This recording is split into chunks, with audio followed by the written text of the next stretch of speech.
Namaku Ferry. Malam itu, setelah nongkrong bersama teman-temanku di sebuah tempat kopi di daerah Cimbuleuit, aku mengalami satu kejadian yang sampai detik ini selalu menjadi mimpi burukku. Aku memang sering nongkrong malam bersama teman-temanku, sekedar untuk berkumpul, mengobrol sana-sini, ditambah kesukaan kami terhadap motor tua, menjadi salah satu topik yang tidak pernah habis. Salah satu teman yang paling dekat denganku adalah Robi. Dia bahkan yang meracuniku untuk membeli motor tua. Sampai akhirnya aku membelinya. Sebuah motor Vespa antik yang memang keren menurutku. Namun aku sebenarnya tidak terlalu mengerti masalah motor. Jadi biasanya aku berkonsultasi dengan Robi.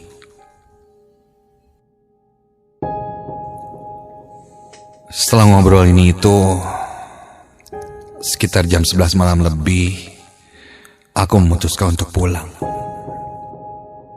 Aku ingat betul malam itu, hari Kamis, malam Jumat. Dan mungkin ketika itu, seharusnya aku tidak pulang. Sehingga tidak akan mengalami kejadian seperti ini.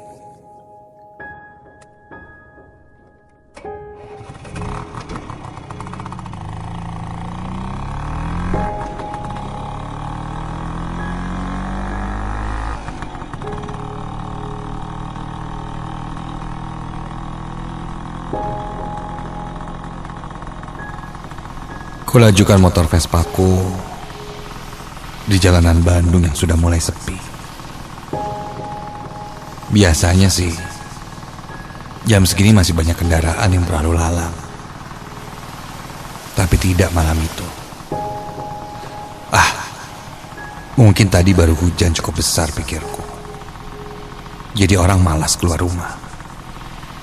Ditambah udara yang memang lebih dingin dari biasanya.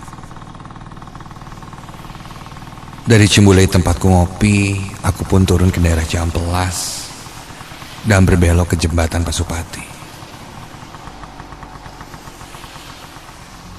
Rumahku berada di daerah Supratman.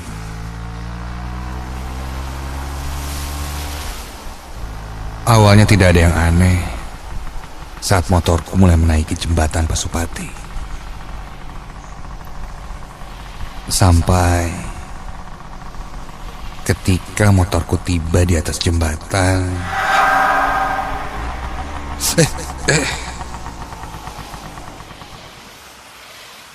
Apa nih? Mesin motorku tiba-tiba saja mati. Aku menepikan motorku dan mencoba menyalakannya kembali.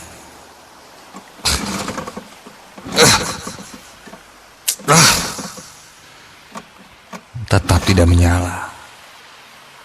Nah, apa nih sih? Aku lalu coba menelpon temanku Robi. Tapi tidak ada sinyal di sana. Aneh. Padahal posisiku di atas jembatan. Aku lalu coba mengirim pesan pada temanku itu dan berharap pesan itu sampai. Bro, gue mogok di Pasupati. Di tengah-tengah arah turun mau ke Taman Sari. Bantuin ya. Sen.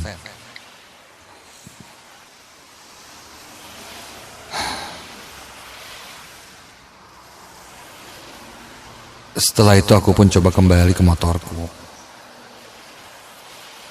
dan berusaha mencoba membenarkannya. Ya, mungkin saja businya basah, atau mungkin selang bensin yang tidak menempel. Entahlah. Ketika aku sedang mengoprek motorku, ujung mata kiriku melihat dari arah bawah. Ada seorang laki-laki yang berjalan lesu.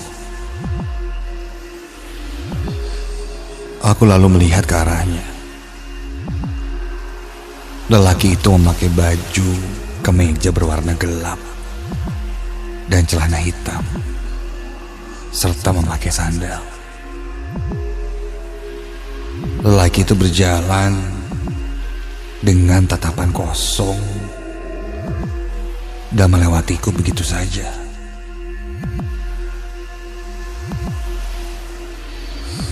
Pandanganku mengikuti laki-laki itu sambil berusaha membenarkan motorku, sampai dia berdiri di pinggiran jembatan itu.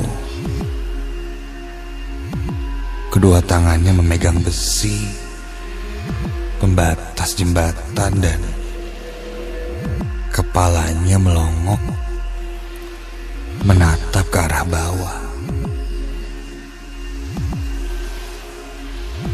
Aku mulai curiga.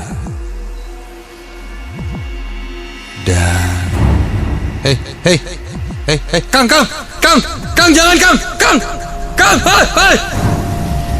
Tiba-tiba saja lelaki itu naik ke pinggir jembatan dan loncat ke bawah. Panik, aku langsung berlari ke pinggir jembatan itu. Jantungku berdetak dengan kencang. Pelan-pelan aku coba mengintip ke arah bawah jembatan itu. Dan ketika aku lihat,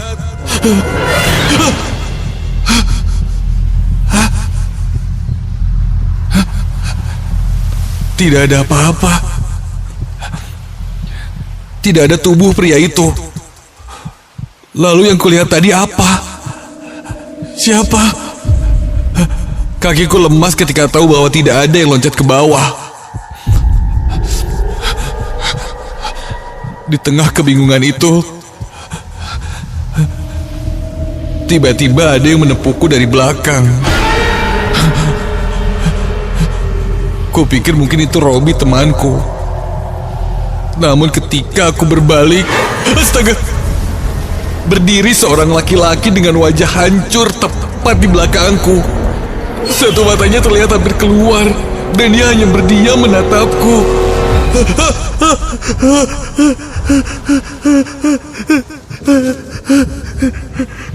Aku langsung menutup mataku dengan kedua tanganku sampai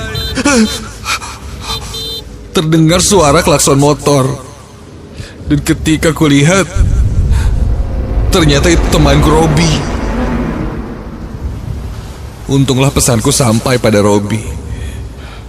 Buru-buru aku kembali ke dekat motorku. Temanku Robi keheranan melihat wajahku yang pucat. Tanpa banyak bicara, aku pun langsung meminta Robi men-step motorku sampai ke rumah.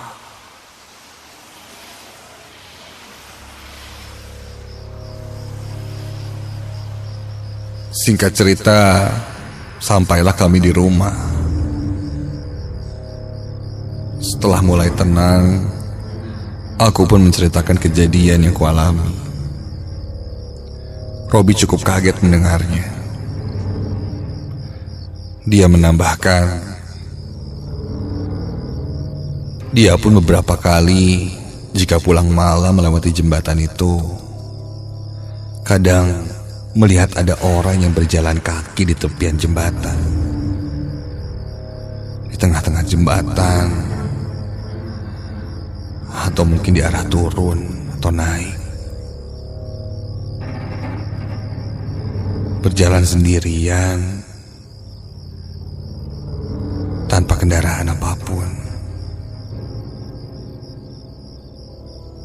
Namun dia tidak pernah curiga, karena memang bentuknya seperti manusia biasa saja. Entahlah, apa mungkin mereka dan disebut makhluk halus yang kulihat itu. Sebelum makin larut, temanku pun pamit pulang ketika itu.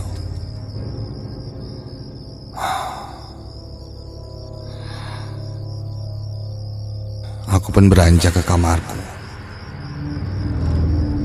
Wajah laki-laki yang kutemui di jembatan itu masih terus saja membayangiku setiap kali aku menutup mata. Wajahnya hancur, membuatku tidak bisa tidur. Aku paksakan pejamkan mataku. Aku pun tidak bisa terlelap. Bayangan wajah itu selalu muncul. Aku terlalu takut. Alhasil, aku pun tidak bisa tidur malam itu. Aku coba duduk diam sambil memainkan handphoneku. Keadaan hening malam itu. Ya karena mungkin sudah jam 12 malam lebih. Sampai dari luar samar terdengar suara seseorang.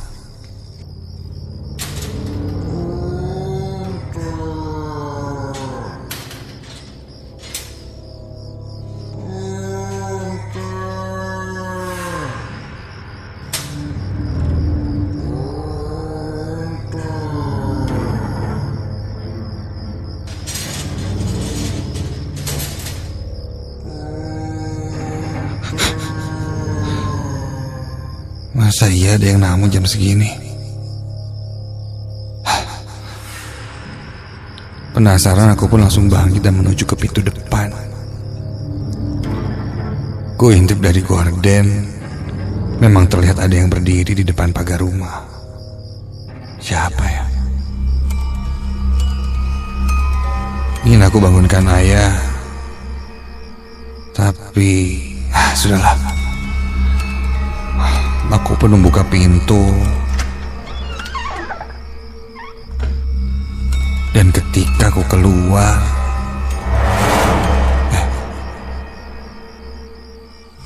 orang tersebut tidak ada.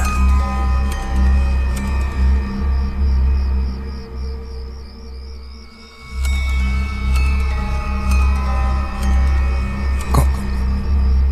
Untuk memastikan, aku mendekati pagar dan melihatnya lebih dekat.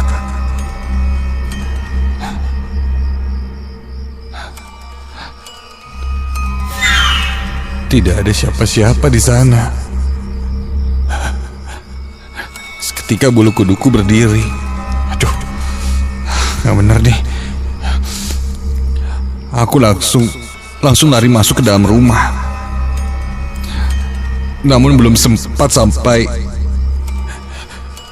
di pintu depan rumahku,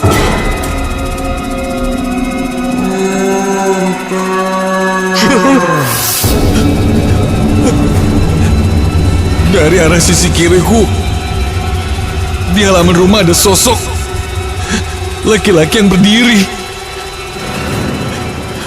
Sekilas kulihat, astaga, laki-laki itu laki-laki yang sama seperti yang kulihat di jembatan tadi. Wajahnya hancur, matanya hampir keluar penuh darah, dan dia seperti menggapai-gapai kepada aku sambil terus berkata-kata.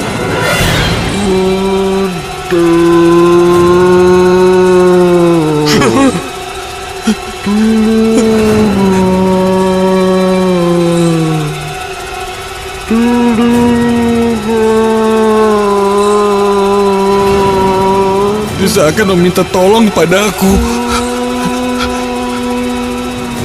Jelas aku sangat ketakutan dan buru-buru aku langsung masuk ke dalam rumah dan membangunkan orang tuaku. Pak, bangun!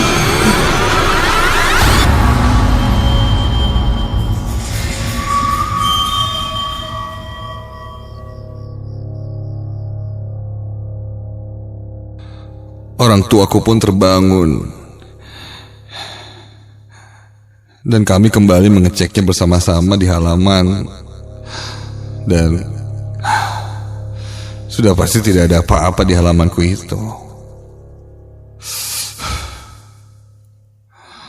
Setelah itu aku pun menceritakan apa yang kualami dari jembatan itu. Ayahku berkata, mungkin itu ulah jahil makhluk halus yang mengikutiku dari jembatan.